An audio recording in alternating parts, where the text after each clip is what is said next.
आगे पढ़ाएं फिर थोड़ा, ठीक है। तो अस्माभिः अनचि च इति सूत्रपर्यन्तं पठितं।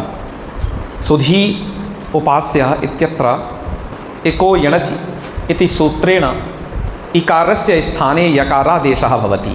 एको यणचि इति विधिसूत्रं वर्तते, तस्मिन् इति निर्दिष्टे पूर्वस्य स्थानेन्तरतमः इति द्वे परिभाषासूत्रे स्तः। परिभाषासूत्राणां कार्यं भवति विधिसूत्राणां सहयोगः, विधिसूत्राणाम् अर्थकरणे सहयोगः। परिभाषासूत्राणां विना परिभाषासूत्रैः विना विधिसूत्राणां वाक्यार्थबोधः सम्यक् रूपेण न भवति। अतः तस्मिन् इति निर्दिष्टे पूर्वस्येति सूत्रम् अचि एको यणचि इत्यत्र सप्तमीं विभक्तिं दृष्ट्वा तत्र गच्छति। तथा अव्यवहितस्य पूर्वस्य इति पदद्वयं समर्पयति एको यणचि इति सूत्रस्य कृते। तथैव स्थानेन्तरतमः इति सूत्रं कदा गच्छति? यदा प्रसंगः भवति।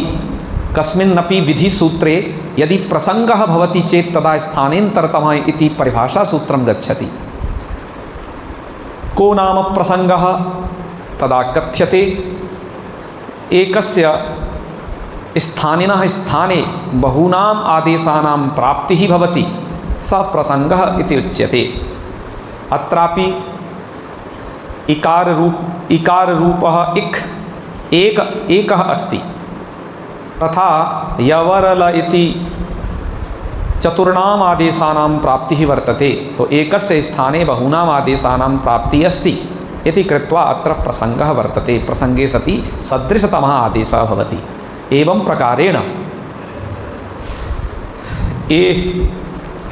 एते परिभाषासूत्रे एको यणचि इति सूत्रस्य पार्श्वे गच्छतः सूत्रार्थः एवं संपद्यते। सम्यक् संपूर्णवाक्यार्थबोधः एवं रूपेण भवति। अचः अव्यवहितस्य पूर्वस्य इकः स्थाने अन्तरतमो यणादेशः स्यात् संहितायां विषये। अस्य अर्थस्य संघटनं सुधी उपास्य इति प्रयोगे कथं भवति इति पश्यतु। अचः अव्यवहितपूर्वस्य सुधी उपास्यः इत्यत्र अच् वर्णः अस्ति, उपास्य इत्यस्य उकारः। तो अचः पूर्व इक अस्ति इकारः, तस्य स्थाने इकारस्य स्थाने अन्तर्तमयणादेशः भवति।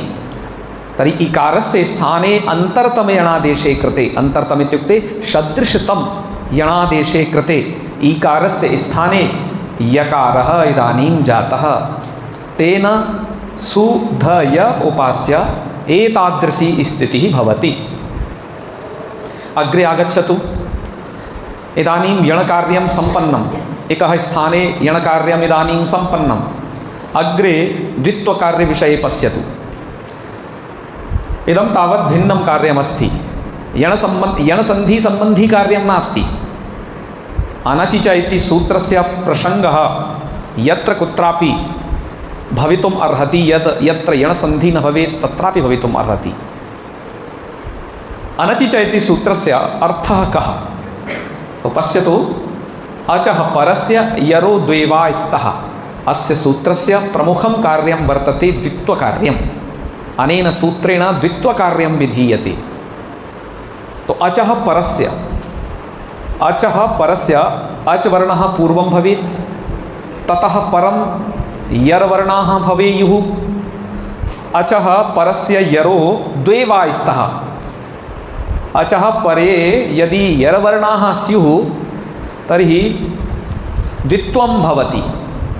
यर्वर्णः द्वित्वकार्यं प्राप्नोति, किन्तु ततः अग्रे अच् न स्यात्। एतादृशी स्थिति अत्र सुधय उपास्य इति प्रयोगेपि संघटते। यथा पश्यतु, सु इत्यत्र सकारोत्तरवर्ती यः उकारः वर्तते स उकारः अस्ति अच्। ततः परं वर्तते यर् यर प्रत्याहार मध्ये ध इति वर्णः आगच्छति, यतो हि यर प्रत्याहारस्य आरम्भः ह य वर इति सूत्रस्य य वर्णात् श श स र रेफ पर्यन्तम् अस्ति।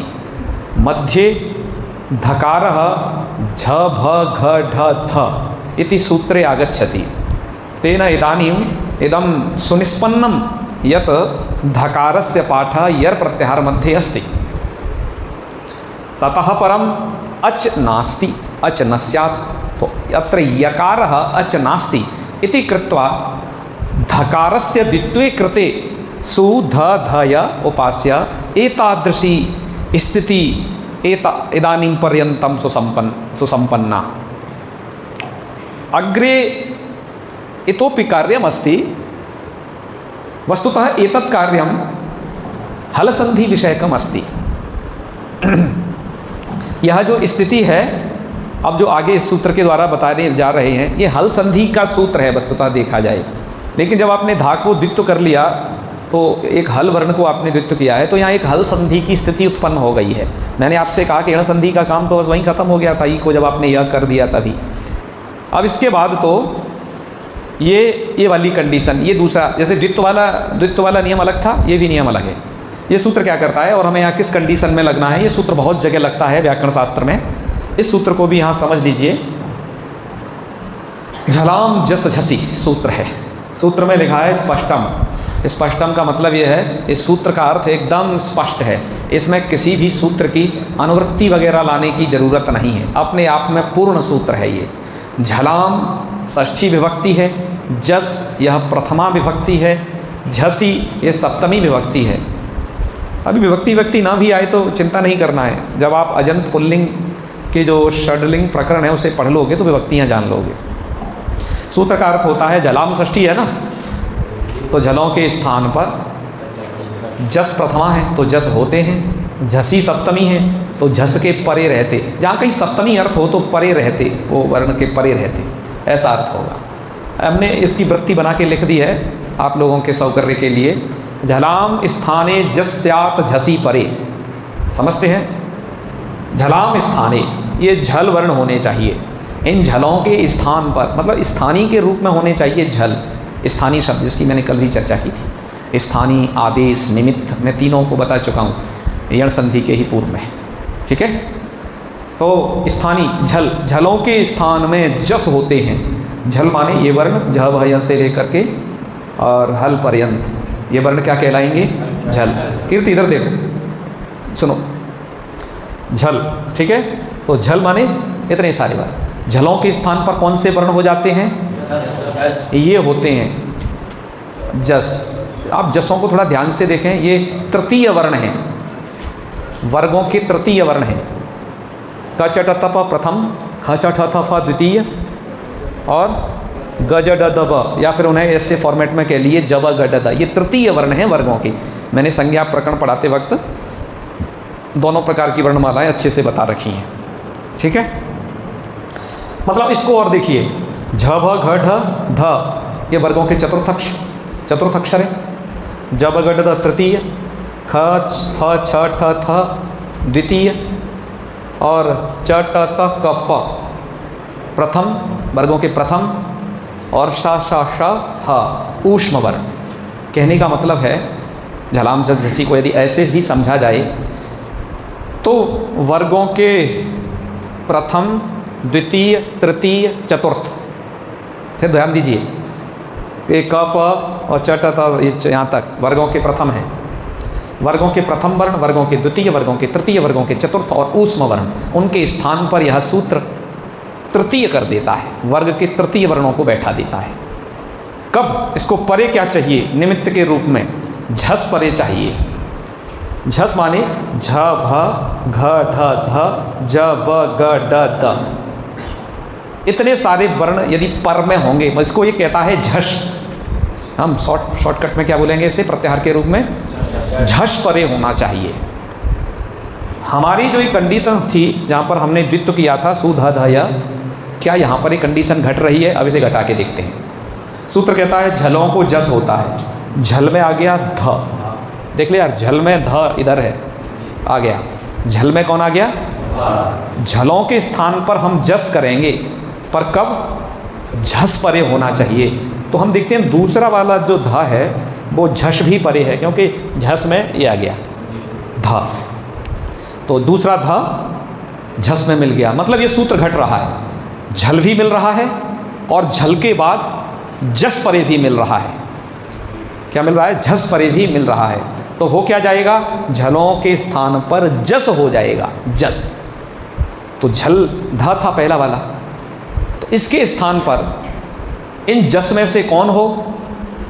एकस्य स्थाने बहुनाम आदेशानाम प्राप्ति प्रसंगः जातः। तो स्थानेन्तरतमः ये सूत्र जो है इसके साथ मिल जाएगा। और अब देखो अर्थ क्या, इस सूत्र का भी अर्थ क्या हो जाएगा वो मैंने लिखा नहीं है। झलों के स्थान पर अंतरतम जस आदेश हो, यही तो कहेगा ना। अंतरतम माने सदृशतम। तो सादृश्य कैसे मिलाएंगे राघव? सादृश्य कैसे मिलाएंगे? स्थानकृत सादृश्य के आधार पर हम देखेंगे कि ध का उच्चारण स्थान क्या है? दंत है। और जो आदेश हमें करने हैं जलों को जस, तो ये जब गड द में से दंत कौन है? द है। तो इसलिए दंत स्थान वाला ही ध के स्थान पर कर दिया हमने। तो स्थिति क्या हो गई? सु द ध य उपास्य, ये स्थिति संपन्न हो गई। समझ रहे हैं ना? बता लोगे अब इस वाली इस कंडीशन को? इस सूत्र को सर्वत्र ऐसे आपको लगाना है, झलाम जस झसी। सूत्र को शुद्ध बोल लोगे ना? हाँ। आगे बढ़े अब, आगे सूत्र की तरफ। चल सुन, जब हमारी ये स्थिति हो गई सु द ध य, यहाँ पर कुछ एक शंका है लोप को लेकर के, लोप के विषय में। लोप मतलब उसका अदर्शन हो जाना, वो चीज़ का न दिखाई देना लोप कहलाता है। यहाँ पर एक सूत्र है ये संयोगान्तस्य लोपः। संयोगान्तस्य लोपः सूत्र का अर्थ आपकी किताबों में लिखा है संयोगान्तम यत् पदम तदन्तस्य लोपः स्यात्। तदन्तस्य कैसे आया यहाँ? दरअसल ये जो तदन्तस्य जो देन है अलोन्त्यस्य सूत्र की देन है। ये अलोन्त्यस्य परिभाषा सूत्र है। परिभाषा सूत्र मैंने आपको बताया अपने किसी चिन्ह को देख करके ही जाते हैं। अलोन्त्यस्य जैसे आपने पढ़ा था कि तस्मिन् नीति निर्दिष्टे पूर्वस्य सप्तमी को देख करके जाता है, विधि सूत्रों में उनके साथ मिलता है। ऐसे ही अलोन्त्यस्य सूत्र कब जाता है? षष्ठी विभक्ति को देख करके। तुम भोजनालय में तुम्हें कैसे पता चलता है कि चलो भोजन करने? तुम देखते हो अरे छात्र थाली लेके चल दिए हैं, अब हमें भी चलना चाहिए, हैं? कुछ भीड़ जमा होने लग गई है, हल्ला होने लग गया है। छुट्टी वाले दिनों की बात कर रहे हैं हम। छुट्टी वाले दिनों में ऐसे ही तो पता करते हो तुम, तो तुम भी तुरंत चले जाते हो कि हाँ भाई थाली लेके सब सेना जाने लग गई, हमें भी चलना चाहिए अपना आहार लेने के लिए। ऐसे ही ये जो परिभाषा सूत्र है अलोन्त्यस्य, परिभाषा सूत्र बहुत कम है।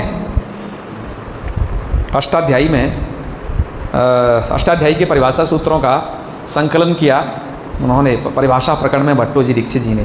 13 परिभाषा सूत्र हैं बच्चा, बस इसमें से 3 तो आपने अभी ही पढ़ लिए। ये तस्मिन् नीति, स्थानेन्तरतमा और ये अलोन्त्यस्य। इसलिए आप बहुत ज़्यादा इनकी चिंता नहीं करना, इनकी संख्या बहुत कम है। ठीक है? ये सूत्र क्या कहता है? षष्ठी निर्दिष्टस्य अन्त्यस्य अलः आदेशः स्यात्। षष्ठी से निर्दिष्ट जो कार्य है वो अन्त्यस्य अलः, अंत्य अल के स्थान पर उस आदेश को करवाता है। ये कहना क्या चाहता है कि जिस सूत्र में षष्ठी का निर्देश होगा, संयोगान्तस्य लोपः में संयोगान्तस्य ये षष्ठी विभक्ति है। इस सूत्र में षष्ठी विभक्ति से निर्दिष्ट पद है संयोगान्तस्य। जैसे राम का क्या बनता है षष्ठी में? रामस्य। संयोगांत का क्या बनेगा? संयोगान्तस्य। षष्ठी विभक्ति से निर्दिष्ट जो कार्य होता है अंत्य अल को होता है वो कार्य, मतलब अंत्य अल को करना चाहिए। यदि संयोगान्तस्य लोपः में यदि ये सूत्र नहीं आता तो संयोगान्तस्य लोपः का अर्थ होता संयोगान्तम यत् पदम तस्य लोपः स्यात्। संयोगांत जो पद है उस पूरे पद का लोप हो जाता है। अब जब ये जुड़ गया तो अर्थ बन गया संयोगांत जो पद तदन्तस्य, उसके अंत्य का लोप होता है। देखो समझते हैं, शु द ध य। यहाँ पर अभी आप ये मान लीजिए पद है आपका सु द ध य। सु द ध य क्या है? पद। यदि संयोगांत से लोपः को अलोन्त्य से जोड़ के नहीं दिखाएंगे तो संयोगांतम यत् पदम तस्य लोपः स्यात्, ऐसा कहने से इस पूरे पद का लोप प्राप्त होगा। सुदधय का लोप प्राप्त होगा पूरे पद का। लेकिन जब ये सूत्र जुड़ गया कि संयोगांतम यत पदम तदंतस्य लोपः स्यात्, यदि ऐसा कहेंगे तो य मात्र का लोप होगा। अब ये क्या चीज़ है संयोगांतम यत पदम, इन शब्दों को समझते हैं। आपने एक सूत्र पढ़ा था हलोनंतरा संयोगा, वो संयोग संज्ञा करता है। कब करता है?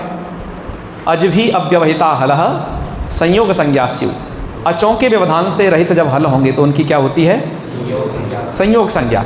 बच्चा इधर ध्यान दे, अचों के व्यवधान से रहित जब हल होंगे तो उनकी संयोग संज्ञा होगी। यहाँ पर द वो ध और य की संयोग संज्ञा होती है, और द और धा की भी संयोग संज्ञा हो सकती है। मैंने कहा दो दो जोड़े बना के करनी है, क्योंकि इनके बीच में कोई भी अच वर्ण नहीं है।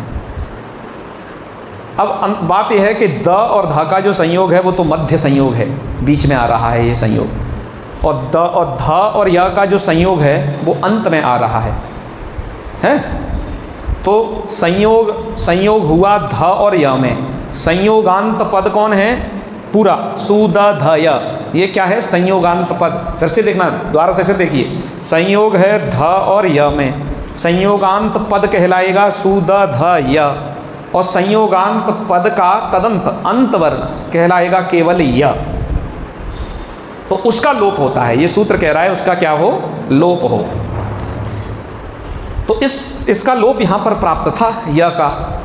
उस लोप को यदि लोप कर दिया जाए तो रूप अशुद्ध बन जाएगा, इसलिए संयोगांत से लोपः को इस जगह केवल रोका जा रहा है, और जगह वो लगेगा लेकिन इस जगह रोका जा रहा है। किसके द्वारा? यणः प्रतिषेधो वाच्य, इसके द्वारा। मूल में आपके लिखा है इति यलोपे प्राप्ते, इन सूत्रों की सहायता से संयोगांत से लोपः, ये य का लोप प्राप्त होगा। य का लोप प्राप्त होने पर यणः प्रतिषेधो वाच्य, ये वार्तिक आएगा। वार्तिक का अर्थ है संयोगांत यण लोपो न, संयोगांत यण का लोप नहीं होता। ये य जो है संयोगांत यण है। संयोगांत यण मतलब ऐसा संयोग जो अंत में है उसका अंतिम वर्ण है य। यण माने यवरल, ठीक है, यह भी आता है उसमें। तो इसका लोप नहीं होता। तो भाई लोप नहीं हुआ, जब लोप नहीं हुआ हमने अब इन्हें जोड़ा, मतलब रूप बन गया। तो रूप बन गया क्या?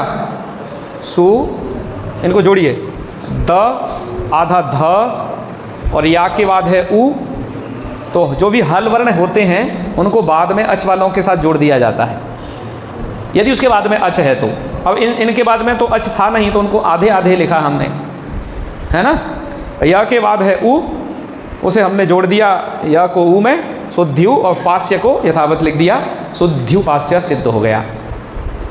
ये स्थिति दूसरा रूप तब बना है जब ये हमने सभी प्रक्रिया कर ली है। पर अनचिच सूत्र जो है ये द्वित्व को विकल्प से करता है, एक बार द्वित्व को नहीं करेगा।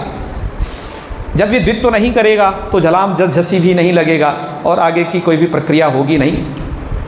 द्वित्व नहीं होगा तब सीधा, मतलब आप इसमें क्या कर दीजिए, ये वाला ध का, ये द को कम कर दीजिए द्वित्व नहीं होने पर, क्योंकि धा को द्वित्व होने पर ही उसको एक को द हो गया था। एक इसको कम कर दीजिए और जोड़ दीजिए, तब ये वाला जुड़ जाएगा शुद्ध्युपास्य। समझ गए ना। तो दो रूप यहाँ पर बनेंगे, कौन कौन से। और वैसे यण का काम देखा जाए ना वो बस इतना ही है जो इस वाले प्रयोग में है, शुद्ध्युपास्य। वो तो आगे द्वित्व का काम, फिर झलाम जस झसी करके जस का काम है, वो तो आगे, ठीक है। तो आपने पढ़ा कि ई के स्थान पर क्या हो गया इसमें, य। ये सारांश रूप में स्मरण रखिए, ई के स्थान पर क्या हुआ। और ये जो कथा अभी कही आज भी, इसे स्मरण में रखना कि कैसे बताई है इस चीज़ को, है ना, एक्सप्लेन इसे कैसे किया गया है। तो आज आप यहीं तक रखिए, कल मैं मतलब सोमवार वाले दिन इन प्रयोगों को आपको पढ़ाऊंगा। अभी इतनी कहानी मैंने बताई है आज भी, आधी वाली पहले बता दी थी, आधी वाली आज बता दी है। उसको पूरा स्मरण कर लेना, कैसे कैसे बताइए, कहना सीख लेना। जब आप ये कर लेंगे तब हम इन प्रयोगों को पढ़ेंगे, और इन प्रयोगों को पढ़ने के बाद फिर हम यण संधि के सभी जो उदाहरण हैं, 15-20 उदाहरण और भी अलग से, उनका अभ्यास करेंगे। अभ्यास दो तरीके से करेंगे, एक तो संधि करना और की हुई संधि को अलग करना, दो तरीके से अभ्यास करेंगे। ऐसे करके 2 दिन इस संधि में हम और लगाएंगे। ये परिपक्व हो जाएगा तो मैं फिर आगे बढ़ेंगे। शुरुआत में समय लगेगा, फिर बाद में नहीं उतना लगना है, ये बात ध्यान रखिए। अभी तुम प्रवेश कर रहे हो इसलिए। तो ठीक है, आज इतना ही रखते हैं। मैं इसको फिर आपसे पूछता हूँ, आप भी मुझे एक्सप्लेन करके बताइएगा। मिलते हैं सोमवार को, हैं? ठीक है, हर हर महादेव।